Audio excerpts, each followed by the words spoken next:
Okay, time to change the brake caliper. So I thought why not make a video. Same process is for Honda Fit or CRZ or Honda Civic Accord. Almost all are the same. The modern Hondas, not the old one.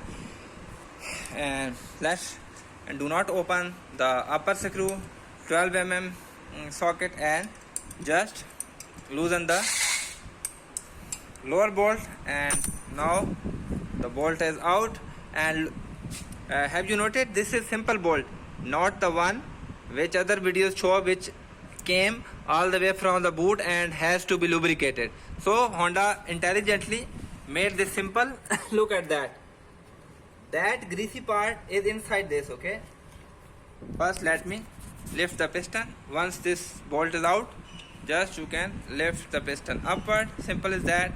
And I will be fixing it with a bungee cord. Okay, I have made it myself. Okay, so the piston is now not going anywhere, and before that just loosen this nut so that this rubber line is free of any tension while you manipulate this. Okay, so now you can see here was this bolt, and look at that, here is another structure inside this. Okay, so this is compressing, and the grease is inside. In older Hondas, this was to unbolt and this whole thing came out, so that you have to lubricate this again and protect this boot, etc. But in Honda Fit, Honda CRZ, newer Honda, they made it simple. Just this screw, no grease needed, nothing else. If this rubber is okay, you are good to go. So we are good to go. Since our rubber is okay, this rubber is also okay. So now what we'll do is use a simple G-clamp. I bought it with a $4, very cheap, and we will use the older caliper. Before you starting to compress this, you need to loosen this up, and just like that. Right? Just loosen it up slightly so that when you compress it back, the pressure, extra pressure will go back. So now we are good to compress it. Okay, so here is older caliper, here is piston, here is G-clamp placed, and as I am tightening, look at that, the piston is going back. Okay, look at that. I can tighten it with the one hand, so easy. Okay, so almost going all the way back.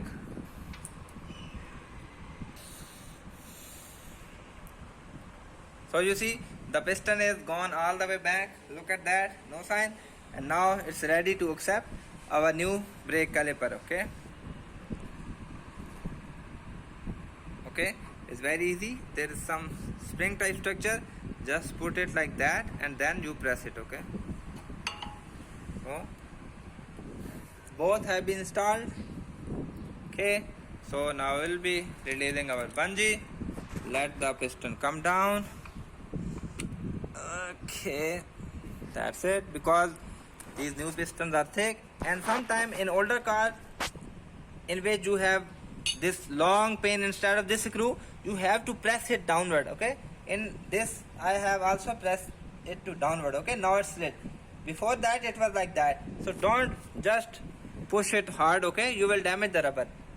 Just push it this back, this one, and then it will slide it off. Okay, now just we will tighten the screw, and that's it. One side done.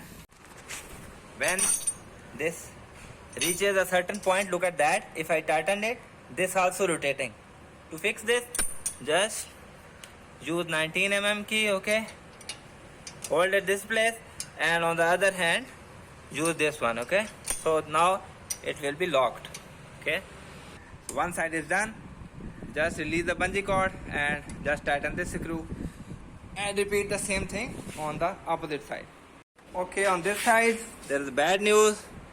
The rubber of the caliper is torn from here. So now I will search what to do if you face this situation. If I have to change this whole assembly or caliper, what will I do? So I will update you guys with that. Okay guys, so I ended up replacing the whole piston caliper. This is the old one, and this is the, sorry, let me, it's night time, so let me show you. Okay, this is the new one. I put it and just slightly done with the caliper paint. Okay, so now since I changed this, I have to bleed this side of the system, not the whole system. Okay, and this, you can't believe, I got it like in $5. Okay, and it is in very nice condition. Pad already have been installed like I showed you earlier. So now we will be making our DI bottle for the bleeding purpose. So this is very simple. If you are alone, this is a one-man bleeding system. I have already there are plenty of the videos online. So a bottle half liter may be enough, and in the lid you will make a bigger hole for the any of your pipe, the silicone hose or the fuel pipe, etc. And there will be another small hole because we want air to be getting out of the bottle. When air will be getting in and into the bottle, there should be something to vent it out. So that's this little hole is for, and this is for the pipe. And the pipe should be snugly fitting over your this bleeder nipple. Okay, for example, this is the bleeder nipple. Okay, so the pipe should be snugly fitting over there.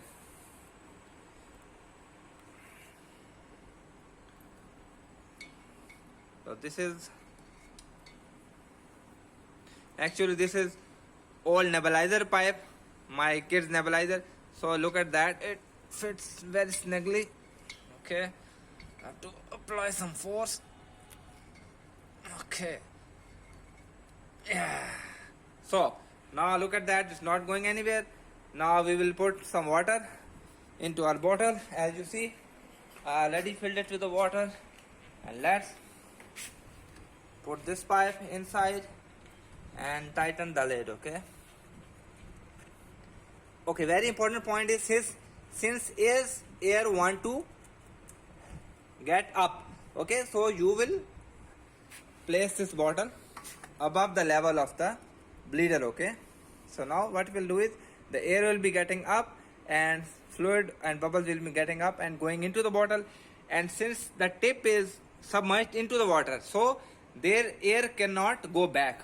It will be coming here and bubbling, but it cannot bubbling, and excessive will be removing from this small hole. It will be bubbling. So now there is another thing, a lot of people asking, there is no need to start the car. Just fill the reservoir with the top of the reservoir. I already filled it. Okay, and since this thing is water loving, so I have covered it. Since it's too much humid outside, it's been raining. Now what we will do is, without the starting the car, no need to start the car. Okay, just gently press the pedal. Okay, and we will see the bubbles coming. And another thing before you do is, some people do is unbolt this bleeding screw all the way. Okay, like that. You don't need this. This is fully tight, and you need to lose it just like that, just a quarter. Okay, so that if you lose it too much, the fluid and air will be getting in from the threads. Okay, these threads, we don't want to get the air back from these threads. Instead we want to get back from here, not here. Okay, so that's why we just lose it a little bit. Okay, Personally, I did not see any bubbles coming, so for the peace of mind I did the conventional way of bleeding, so you can see that on YouTube videos. since axles are done, the pads are done, so I'll be closing this thing up, and why not put this thing back, the custom made caliper. Okay, so I have made already video about this, but in short, this is very easy. These cheap Brembo, you can get it in $5, and then you just grind them up so that there is nothing visible. Then apply some caliper paint. I used that Rust-Oleum caliper paint, red one, and then with the decal shop they can make the custom sticker, and this one here, and this look very dope. Okay, so I'll be just sticking that here with the glue, silicone, whatever. Okay, the Honda bond is the best. So with that, at last my brakes and axle upgrade and seals are complete. Hope you like it, and give a thumbs up and subscribe.